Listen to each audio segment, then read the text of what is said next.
look, everything is so specific to you have to look to cater when you're dealing with junior hockey. All right, let's just say you're talking about the ascension up from U16s, U15, U16 up. Um, hey, look, if you go the prep route, that's a specialty in itself, and it's going to take you in a different direction. And then there's choices inside of the prep world on where you go. Do I go to a Culver? Do I go to a Shattuck? Do I go to New England? Do I go to Albany? There's so many different choices of where to play, and they all seem to feature, positives and negatives for players that are trying to ascend up into college hockey. And so when you're looking at this whole thing, you're trying to put it all together, you have to really, and somebody used the phrase, and I've been using this phrase for years, it's about reverse engineering.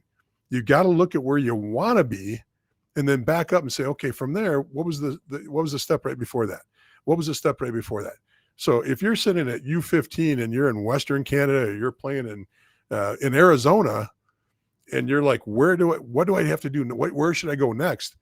Before I do that, I would go all the way to the very top, not in the D1 ranks or the D3 ranks, and figure out where kids are going to get there.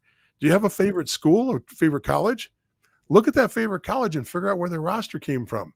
Then step back and say, okay, it seems like they get a lot of players from this league. Okay, look at those players and see where they were before they went to that junior league. Where did they come from there? Now, of course, if you're looking at the Michigans and the Notre Dames, and you're looking at all those types of schools, the North Dakotas, the Northeasterns of the world, the Boston College and the BUs, you're going to see a lot of things that are very, very, very similar. And that'll be the National Development Program, because national development kids tend to go to the major schools, with little exception. You very rarely see them not at one of the big schools and playing for one of the big time programs. So I know I went off a little bit there. Mike, got anything to add to that before we jump into a couple comments and questions? No, let's jump in and let's talk with the viewers. Let's talk with the viewers. All right, we're gonna give her time. We're gonna give her time. I don't know why I'm doing this though. Lori says, my son has an issue with his skates too narrow. Watching from your favorite state, Ohio. I don't have a problem with Ohio. I figured the sewage from the property I'm on right now has to drain somewhere. So, it's south of us. So that's good. And the other thing too is the Ohio Turnpike is great to drive right through.